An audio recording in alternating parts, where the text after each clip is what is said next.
book of Revelation consists O livro do Apocalipse consiste de muitas visões que um homem, conhecido por João, teve quando estava exilado na ilha grega de Patmos. E provavelmente a mais conhecida destas visões é aquela que se refere aos 4 cavaleiros do Apocalipse. E a maioria das pessoas acha que essa profecia diz respeito ao julgamento. Por exemplo, sabemos que o livro do Apocalipse consiste de selos, trombetas e taças. E a maioria dos professores de Bíblia falam desses 3, ou seja, dos selos, trombetas e taças, como se referissem aos julgamentos. E aqui ouvimos as pessoas dizerem os julgamentos dos selos, os julgamentos das trombetas e os julgamentos das taças. Gostaria de dizer que, quando você olhar para a palavra de Deus, entenda que é errado compreender os selos como se referindo aos julgamentos de Deus. Deixe-me falar brevemente agora sobre 2 deles, o 5º e o 6º selo. O 5º é um derramamento de perseguição e se destina àqueles que tiveram um testemunho agradável e honrável a Deus. Aqueles que testemunharam como deveria ser com relação à palavra de Deus. Portanto, Deus não julga. Deus não pune aqueles que dão esse testemunho. Então, estes não se confrontam com os julgamentos de Deus, mas ao invés disso, são perseguidos pelo inimigo. E no próximo selo, o 6º, vemos que a ira de Deus, literalmente, a ira do Cordeiro, é falada, é anunciada, mas não começa no 6º selo. Ao invés, encontramos a ira de Deus começando com os julgamentos das trombetas.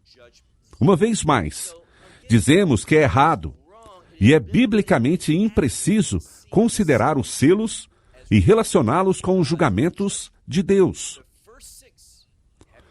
Os primeiros 6 selos não têm nada a ver com o julgamento de Deus, mas com a ação do inimigo. E vou demonstrar isso neste nosso estudo de hoje. Então, pegue sua Bíblia e olhe comigo no livro de Apocalipse, capítulo 6. Lembre-se que eu estarei lendo direto da Bíblia Textus Receptus, Textos Receptus, que é em grego. E vou traduzir de forma literal, obedecendo a ordem que as palavras aparecem no texto em grego. E vamos prestar atenção àquilo que é dito por João, e não àquilo que ouvimos outras pessoas ensinarem. Meu objetivo não é que você concorde ou discorde de mim. Meu objetivo é que olhemos para as palavras de Deus juntos. Eu gosto deste privilégio de fornecer uma visão geral, guiando você por ela. Mas você é o responsável para chegar às suas próprias conclusões e ver o quanto essas conclusões impactam sua vida. Então comecemos uma emocionante parte da Sagrada Escritura. Versículo 1. E eu vi quando o Cordeiro, e o Cordeiro nada mais é do que o Messias, Yeshua HaMashiach, Jesus Cristo. E eu vi quando o Cordeiro abriu um dos selos. Mesmo embora o Cordeiro esteja abrindo estes selos, o que acontece não é feito por ele ou por Deus. Isso vai se tornar bem claro quando chegarmos ao 4º selo. O que vemos é que as coisas estão acontecendo de acordo com a programação do Messias, com o que Deus determinou. Então, o inimigo não vai operar quando ele quiser, mas somente quando estes selos estiverem quebrados.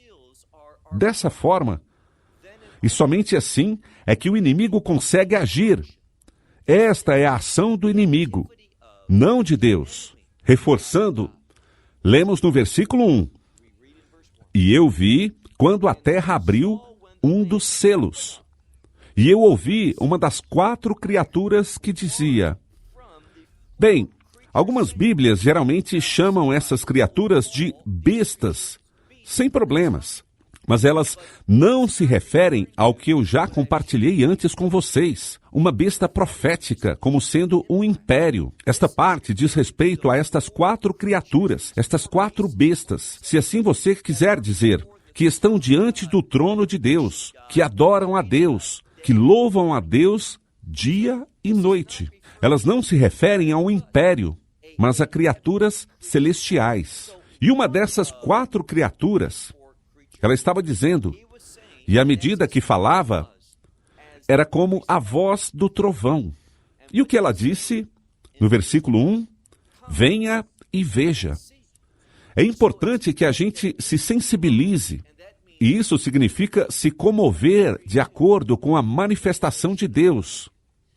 Que nós possamos nos sentir tocados ao ouvir a palavra de Deus e permitir que a palavra de Deus nos dê o entendimento. Esse é o objetivo de venha e veja. Agora, versículo 2. E eu olhei e observei um cavalo branco. Temos que ser cuidadosos, porque sabemos que em Apocalipse 19, quando se trata da segunda vinda do Messias, que ele virá num cavalo branco. Agora, Satanás é um falsificador e, portanto, está em uma aparição falsificada. Está se falando de alguém que vai tentar se descrever como o Messias. Mas, na verdade, ele é o anticristo. Voltemos, pois, ao versículo 2. E eu olhei e vi um cavalo branco. E aquele que estava sentado sobre ele tinha um arco. Explicando, um arco é uma arma militar, ou seja, um arco e uma flecha. O que iremos encontrar é que ele vai usar essa arma militar, essa força para fazer algo. Observe o que está escrito. E uma coroa lhe foi dada. Aqui não quer dizer que Deus deu a ele essa coroa. Deus está permitindo isso. Mas a maioria dos estudiosos vê que isso é algo que é dado a ele para uma temporada. E é o mundo que a está abraçando. Então, ele tinha um arco, uma arma e uma coroa lhe foi dada. E ele avançou. Perceba o que está escrito. Conquistando aquilo que ele deveria conquistar. O que indica que essa expressão idiomática significa que ele tinha um objetivo. E o que era esse objetivo? Conquistar o mundo. E ele fez isso quando diz que também deveria, o que quer dizer que ele foi bem-sucedido. Então temos um cavaleiro que usava as forças armadas para conquistar o mundo. Agora, mudemos para o segundo selo. Versículo 3. E quando o segundo selo foi aberto, ouvi a segunda criatura dizendo, vejam, é a mesma coisa. Venha e veja. E surgiu outro cavalo. E este cavalo não é branco, mas ao invés é vermelho. E aquele que estava sentado sobre ele, sobre o cavalo vermelho, aquele que estava sentado sobre ele, foi-lhe concedido. O que quer dizer que foi permitido que ele tirasse a paz da terra. Então, o cavalo branco representa a conquista, trazendo algo ligado à submissão. Vou dar um exemplo de algumas culturas. É que quando alguém quer se entregar, ele levanta uma bandeira branca. E essa bandeira branca significa, alguém me dominou, fui derrotado, eu desisto. E é isso o que o primeiro cavaleiro está fazendo. Ele está conquistando, pois acabou de derrotar a terra. E o que ele irá fazer? Bem, depois de conquistá-la, ele irá retirar a paz do mundo. Olhe novamente. Versículo 4. E surgiu um outro cavalo, vermelho. E aquele que estava sentado sobre ele, foi-lhe concedido. O que quer dizer que lhe foi permitido retirar a paz da terra para que uns aos outros se matassem. Agora, sob essa liderança, há aqueles que estão sendo aniquilados.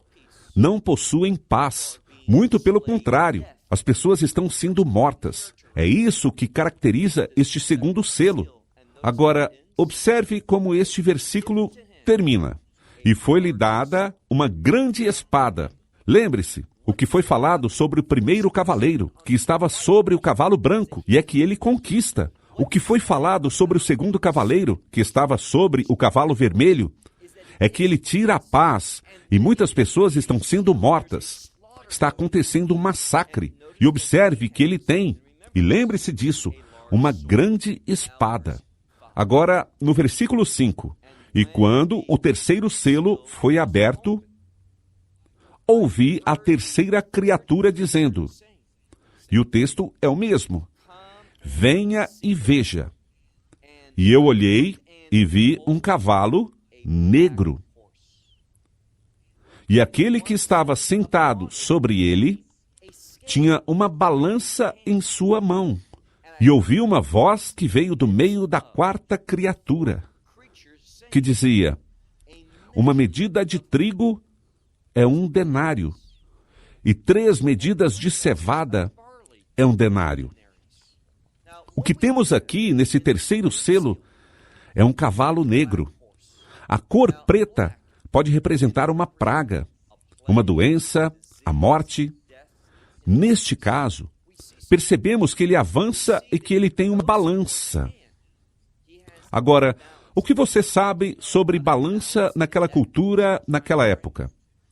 Ela era usada para medir as coisas, para determinar o preço. E isso cabe no contexto, porque aquilo que disseram imediatamente, depois que ele tem uma balança em sua mão, é que o preço do trigo é o salário de um dia, 1 denário, que é o valor de uma diária de trabalho comum.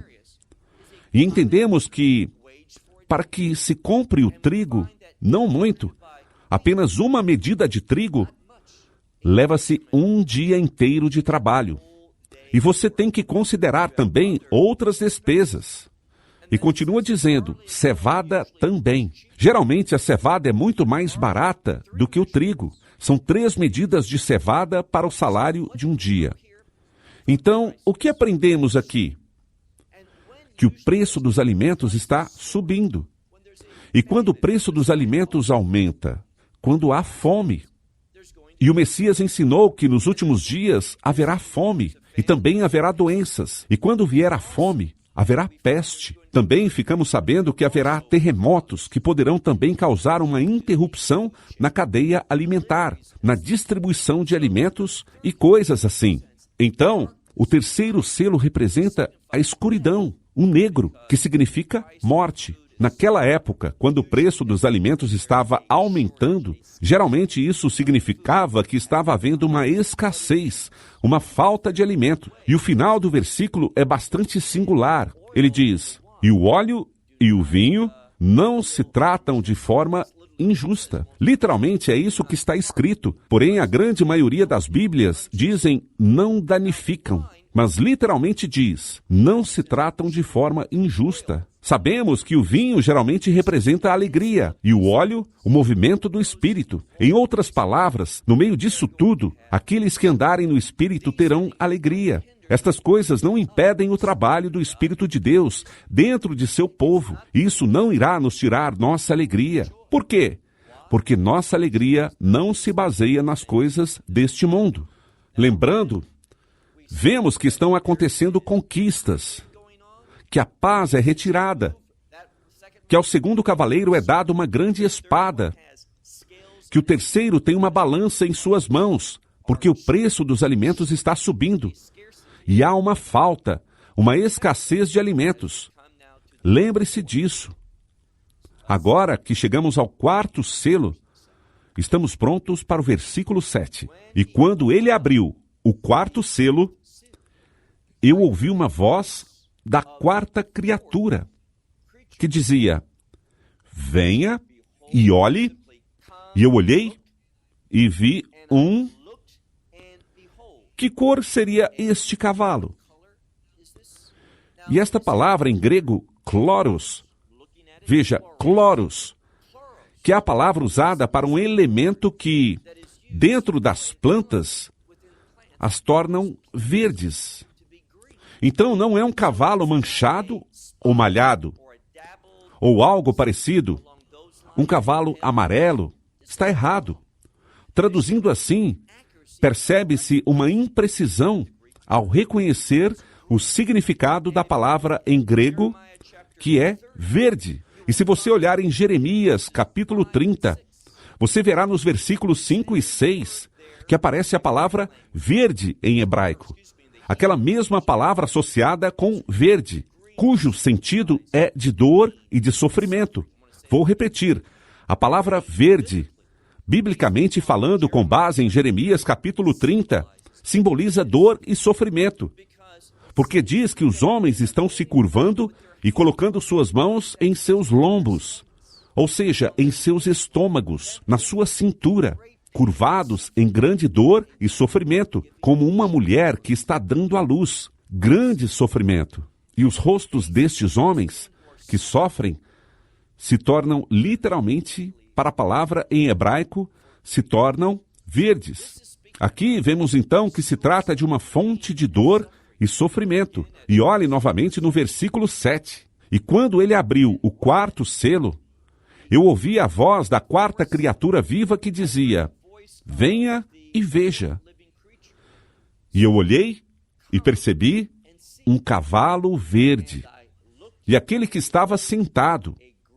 Aqui, veja que há uma mudança. E a menos que você esteja olhando para a língua original, você não compreende. Todas as outras vezes, as 3 primeiras vezes, quando se fala sobre aquele que estava sentado em cima dele, ou seja, em cima do cavalo, usa-se uma simples palavra para dizer sobre. Mas quando chegamos ao quarto selo, percebemos algo inigualável. Trata-se de uma palavra diferente. Não é a palavra epi. Ao invés, a palavra usada é epano, que corresponde a sentar, mas de uma forma superior. E o objetivo dessa mudança é chamar a atenção a algo específico, algo especial, algo considerável, algo superior a respeito deste quarto cavaleiro. Vamos olhar de novo. E aquele que se sentava. Nós traduzimos do mesmo jeito, mas é uma palavra diferente. Sobre ele. Observe que seu nome nos é dado. Seu nome é Morte. E o Hades vai atrás dele. Agora, deixe-me lhe perguntar. Na Bíblia, o Messias diz: venha para que tenhamos a vida. Ele não veio para matar. Ele veio para dar a vida. E dar a vida em abundância. Porém, o inimigo diz respeito à dor, sofrimento, adversidades. Ele diz respeito a dificuldades. Ele tem prazer com o sofrimento dos outros. E é por isso que seu nome é Morte. E observe que o Hades o segue. É o inferno que vai atrás dele. E observe o que diz. E preste atenção na última parte do versículo 8, porque aqui fica muito interessante. E foi dado a eles, se referindo a estes 4 cavaleiros, autoridade para matar a 4ª parte do planeta. E para fazer isso, com uma espada. Lembra o que o 2º cavaleiro tinha? Uma grande espada. E para fazer isso, pela fome. E o que sabemos sobre o 3º cavaleiro? O preço dos alimentos estava muito alto. O que acontece durante a fome e na morte? A morte é o 4º cavaleiro. E pelas bestas, os animais da terra. Quando há problemas, vemos que os animais vêm para a cidade. Eles vêm atrás dos homens. Nós vimos isso com o coronavírus. Aqui em Israel, os animais estavam vindo para a cidade quando estava tudo em confinamento. Havia problemas, e os animais estavam vindo para a cidade. Eles não estavam tendo a quantidade normal de alimentos porque havia menos lixo sendo jogado fora, por exemplo. Ou seja, os animais estavam vindo para a cidade. Tudo isso nos mostra algo. Como o fato que o homem estava sendo aniquilado. Observe o que diz. Foi-lhe dado a autoridade para matar mais de 1/4 do planeta. 1/4 do planeta é a própria Terra. Está se falando sobre ele governar e conquistar, trazendo a morte e a fome para este mundo. Isso é o que vemos com relação aos 3 cavaleiros. O que quero que você veja é que o quarto, chamado morte, e que o Hades, ou o inferno, seguiu atrás dele. Este não é Deus, este não é o Messias, este é o inimigo. Ele está conectado com o primeiro, com o segundo e com o terceiro cavaleiros. Então Deus não é a fonte de nenhuma dessas coisas. Isto não é parte do julgamento de Deus. Isso é parte da ação de Satanás. E é ele que vai liderar quem irá conquistar. Ele irá liderar aquele que vai matar e trazer a fome, que vai trazer instabilidade e coisas assim. Tudo isso vai levar a um período de muita perseguição para os crentes, porque nós iremos falar claramente contra o líder, contra este mal e o que ele representa. Este que está governando, que conquista, aquele que vai fazer de tudo para conquistar. E ele é uma falsa manifestação do Messias. Ele vem num cavalo branco, mas ele não representa nada que seja sagrado, direito ou justo. Ele representa a morte, e o inferno vai atrás dele. É isso que precisamos ver sobre os 4 cavaleiros, que não tem nada a ver com a ação de Deus. Pelo contrário, tem a ver com a ação do inimigo. E é essa ação, e em última análise, a perseguição de verdadeiros crentes, o 5º selo, aquele que vai despertar a ira de Deus, a qual será derramada nos julgamentos das trombetas e das taças. O que espero é que este pequeno estudo possa lhe oferecer uma melhor compreensão ao estudarmos juntos estes versículos e chegar a uma conclusão apropriada para o que é o significado desta visão que João teve dos 4 cavaleiros do Apocalipse. Obrigado por assistir e até nosso próximo episódio. Que Deus lhe abençoe. Shalom, desde Israel. Shalom from Israel. Esperamos que você tenha desfrutado da aula de hoje e que possa compartilhá-la com outros. Te convidamos a participar e nos acompanhar a cada semana, a esta hora e por este canal, em mais um episódio de Amarás a Israel. Para mais informações em português, visite amarasaisrael.org, onde encontrará muitos outros estudos realizados pelo Dr. Baruch. Até a próxima semana. Que Deus, nosso Messias e Yeshua, nosso Senhor Jesus Cristo, te abençoe durante a sua caminhada com Ele. Shalom, desde Israel.